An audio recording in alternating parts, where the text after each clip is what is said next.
If you're interested in the story behind the business headlines, check out Big Technology Podcast, my weekly show that features in-depth interviews with CEOs, researchers, and reformers in business and technology. Hi, I'm Alex Kantrowitz. I'm a longtime journalist, CNBC contributor, and the host of the show.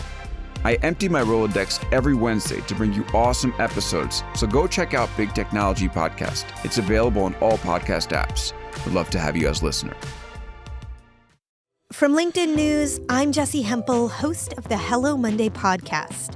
Start your week with the Hello Monday podcast. We'll navigate career pivots. We'll learn where happiness fits in. Listen to Hello Monday with me, Jessie Hempel, on the LinkedIn Podcast Network or wherever you get your podcasts. Hello, my friends, and welcome to another exciting episode of Negotiate Anything. This show is produced by the American Negotiation Institute, and with over 5 million downloads and listeners in over 180 countries, listeners just like you have made this the #1 negotiation podcast in the world. Hi, my name is Kwame Christian, and I am the founder and CEO of the American Negotiation Institute. Here at ANI, we believe that the best things in life are on the other side of difficult conversations, and we are passionate about providing you with the best content that will help you to make your difficult conversations easier, both at work and at home. Lastly, I want to remind you that we offer consulting and conduct trainings, both virtually and in person, all around the world. Our focus is in 3 main areas. First, negotiation and conflict resolution. Second, leadership. And lastly, diversity, equity, and inclusion. Check the link in the description below to learn more about how we could work with you and your team. And now, without further ado, let's jump into the interview.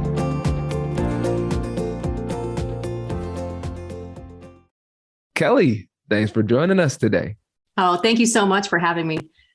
It's my pleasure. So how would you get us started by telling us a little bit about yourself and what you do?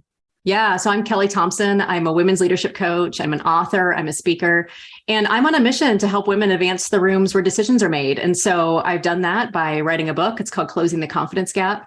I work with women one-on-one in private coaching to help them create careers they love and lead with more confidence. I have some group programs, and on the side, I go into organizations and do some women's leadership training. And I also dabble around with the Enneagram a little bit and do some Enneagram training in organizations as well for team building. So that's what I do when I'm working. And when I'm not working, I am married to my husband, Jason, and I have a teenager. So that's the rest of how my day is spent.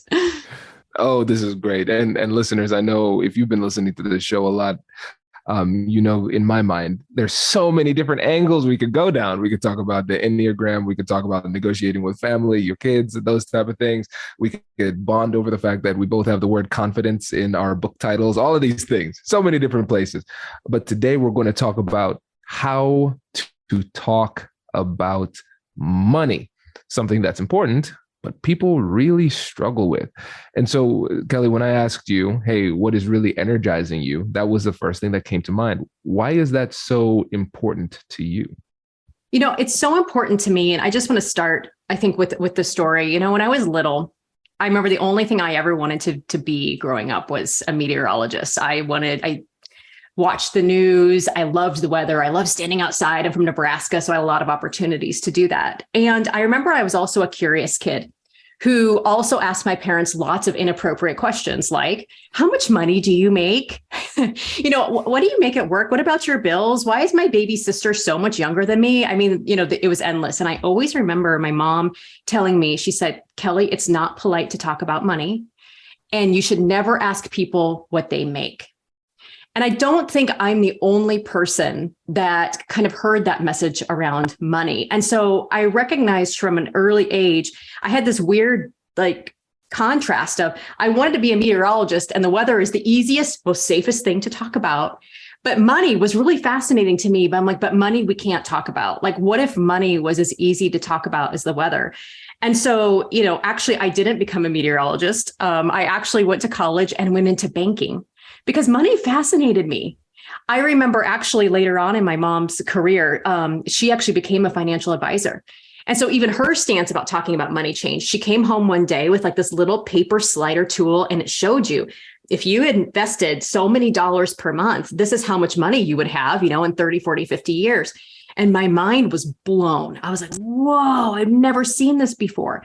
And so I remember going into corporate America and going into banking, like just the whole concept of money was fascinating to me. And I eventually found myself in human resources roles. And so then I was on the other side of money. I'm offering jobs to individuals. We're talking about money. Some of them are negotiating. Some of them weren't.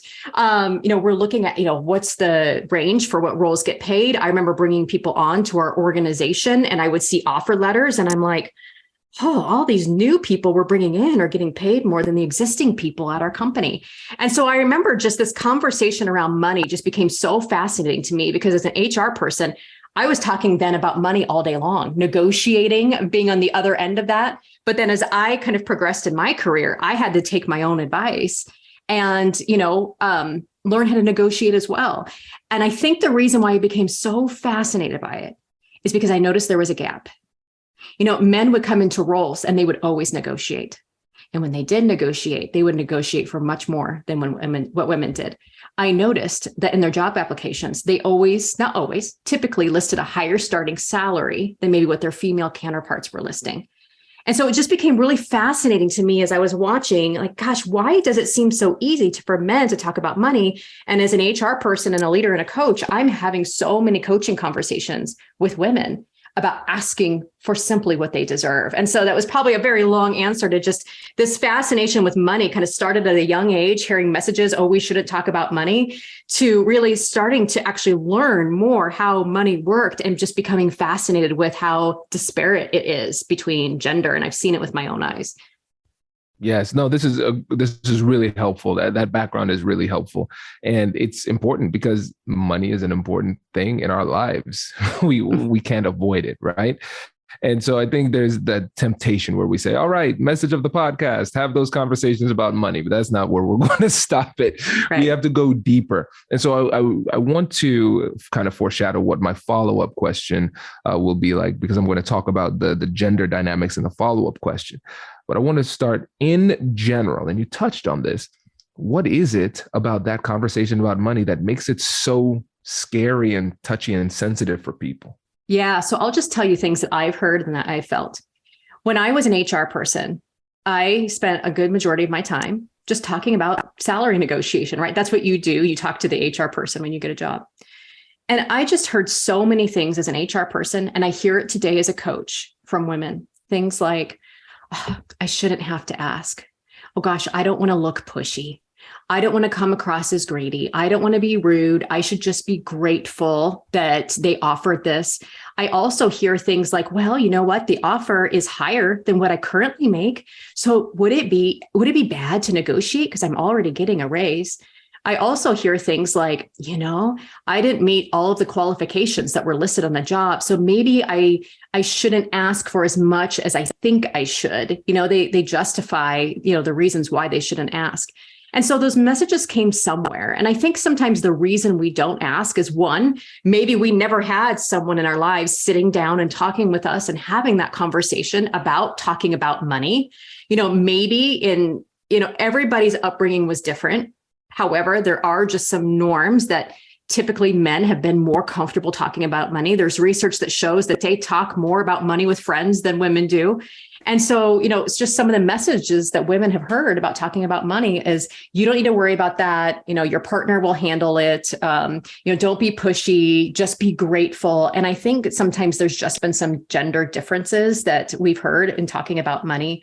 And those gender differences have perpetuated themselves in the workplace in the form of the gender pay gap, where because men are asking for more and negotiating, and oftentimes paid more, they do make more than women. So, I think it's really helpful for each of us to sit back and reflect, what have I believed about money? And is that keeping me from negotiating for what I deserve or asking for what I deserve or even having a simple conversation about it in the first place? This is great. And so I'm going to summarize what you said, but I'm going to try my best to summarize it with my very, very nerdy psychology lens. Yes. Tell me if this resonates. So when you said, first, people think that they shouldn't have to ask for more. That to me sounds a bit like a cognitive distortion where they have a belief of how the world should be, but not taking into account the way that the world actually is. And they haven't updated that belief. And so that cognitive distortion is causing emotional distress, and that distress is holding them back from actually having the conversation. And then the concern about the perception of others. So I don't want them to think I'm rude or selfish, something like that. And a lot of times it is kind of us projecting our insecurities into the minds of others. That might not be true, but we believe it to be true. So it holds us back. There's the moral and ethical concern. Hey, well, I'm already making enough. I'm comfortable, I'm taken care of, and there are people in the world who don't have anything. So I should be grateful. Should I do this? Is it wrong for me to ask for more, just morally? And then not qualified. I saw a study where men are more willing to or more likely to apply for a job when they're not qualified, but women feel like they need to meet or exceed the qualifications in order to apply. And so that concern of not being qualified can kind of be like a bit of an insecurity and a self-fulfilling prophecy that holds us back. And so that was my attempt at like a psychological summary. What do you think? Oh, I love it. I love it. And I'm going to go back and listen to this so I can write all those down to help explain them to my clients. Right. And I think that just normalizes it. I love how you actually bucketed it, because I think sometimes when we can just normalize these concerns, that this is just part of the human condition. I think even when you were saying that, I took a deeper breath. I'm like, oh, this is just a normal psychological thing that people deal with. And we just got to know what bucket we're in. And when we can identify that bucket, I think it just helps kind of put a name to it. And when we can just notice and normalize and name some things, at least for me, I'm speaking for myself, I feel like it frees me up to take action because I feel so paralyzed by it. I've given it a name, so I love it. Does your company invest in professional development training? If you believe that your team would benefit from a negotiation workshop, all you need to do is go to our website, fill out the workshop request form, and then we'll set up a time to chat. These workshops are completely customizable, and we've done them all around the country. Negotiation and conflict resolution skills are beneficial across all professions, but they're especially useful in procurement, purchasing, sales, sourcing, and contract management. Our calendar is filling up quickly, and we even have some workshops scheduled for next year. If you think you might want one, I'd suggest reaching out soon so you don't miss out. Check out the link in the description to learn more, and we will be right back after this.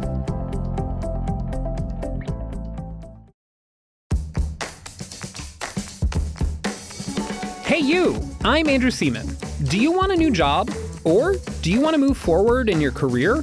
Well, you should listen to my weekly show called Get Hired with Andrew Seaman. We talk about it all, and it's waiting for you, yes you, wherever you get your podcasts. Brace the rudders! Raise the sails! Raise the sails! Captain, an unidentified ship is approaching. Over. Roger. Wait, is that an enterprise sales solution?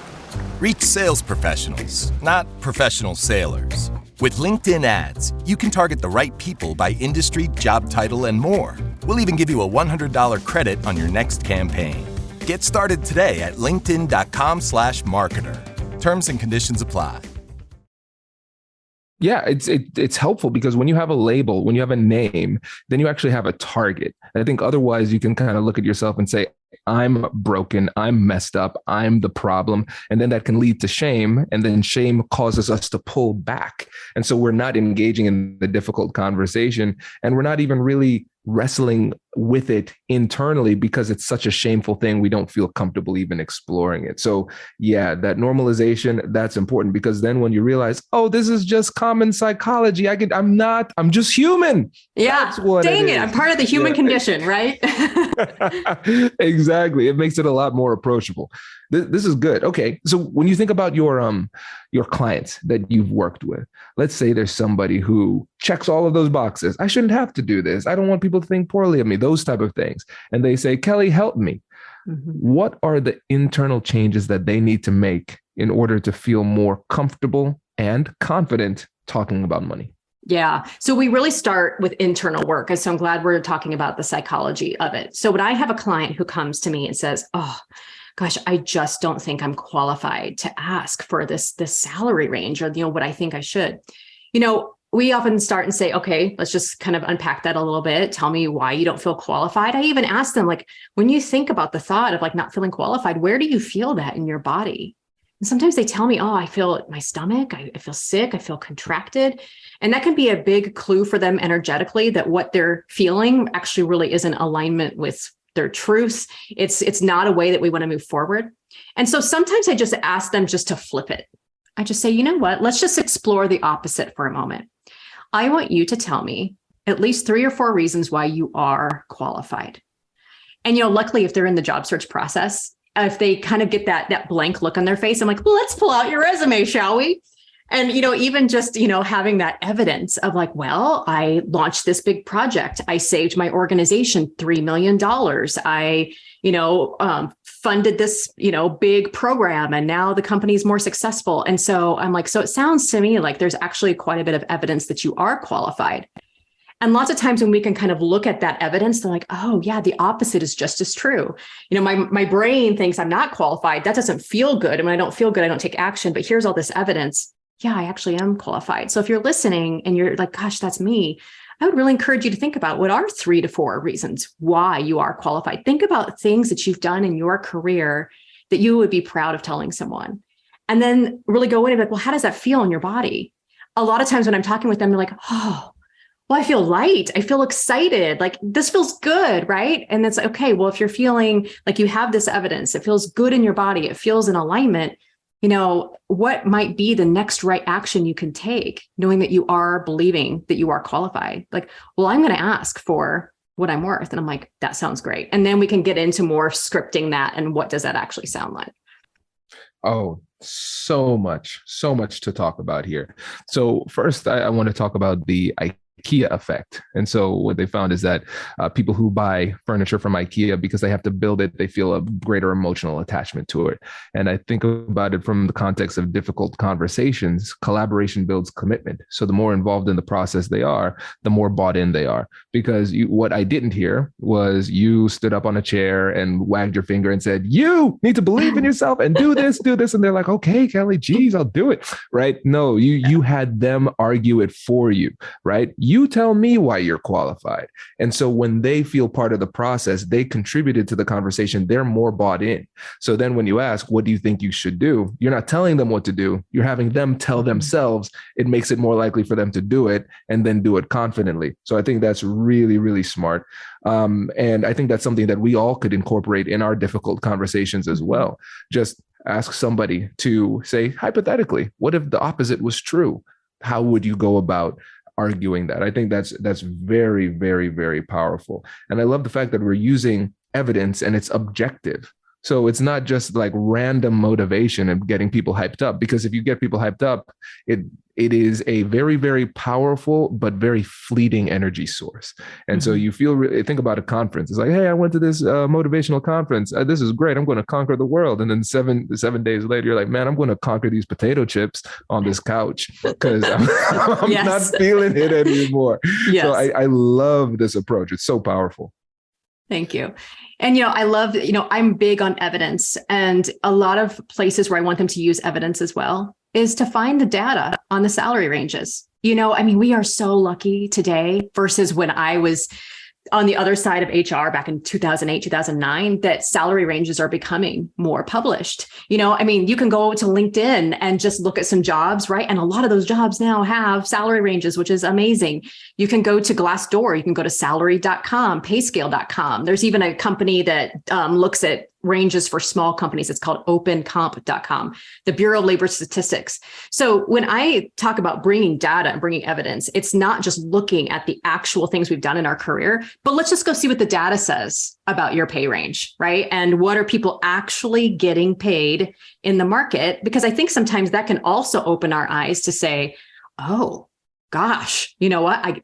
I had no idea that this was the actual salary range for this job. And so that way we're making educated recommendations and, really thinking about what we deserve to be paid based on the actual data and not just, Absolutely. I think this number kind of sounds good, because that just doesn't land well in a negotiation if you're just kind of throwing things against the wall. No, not at all. Because I want it is not persuasive. I know. I will tell you, as an HR leader, I've had that people say, well, I just want to make that. And I'm like, well, unfortunately, that is quite above the range of what is paid anywhere for this role. But I appreciate your desires. Yes. Okay, Kelli, let me ask you a question. This approximately, how many of these negotiations did you do as an HR leader when people were negotiating salary with you? Oh, hundreds. I mean, I'm trying to think of all the roles I filled over the course of the years as a HR person and a hiring manager. I mean, hundreds, maybe in the low hundreds. We'll just say hundreds. Yes. Yes. So this is great. Okay. Now, how many times did the person who was negotiating their salary negotiate so poorly that you pulled the offer? Ooh. Okay, I can think of one instance.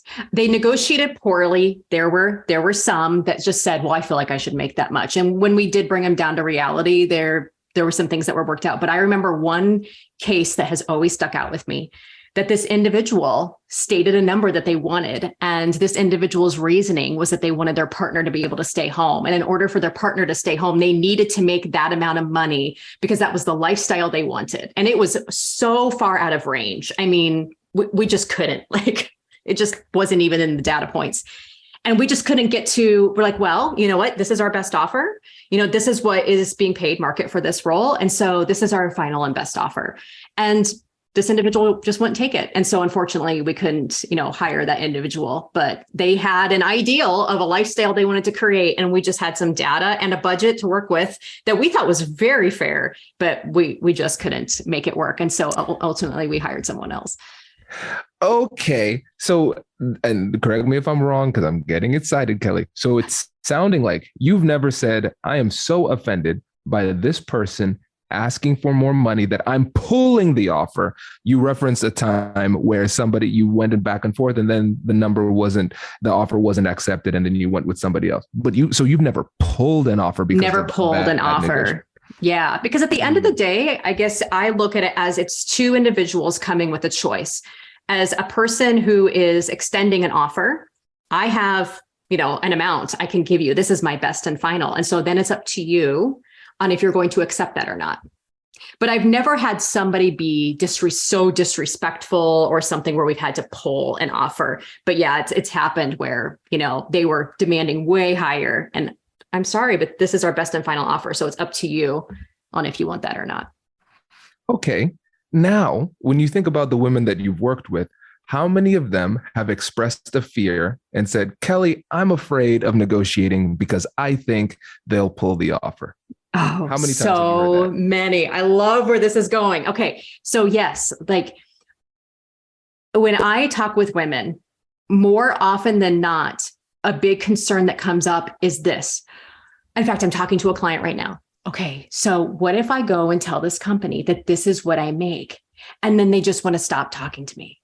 And I'm like, okay, here's the thing. You know what? In the interview process, let's just normalize the fact that you're probably going to go and you're going to apply to some jobs that just aren't in your salary range. And that's okay. It's okay. It just means that you're probably not finding the right level of job, the right kind of job. It's, as one of your guests said, it was beautiful, is let's not take it personally, but I'm going to make it personal in terms of, finding the right thing for me. But yeah, sometimes they do fear well, what if I negotiate and then they pull the offer?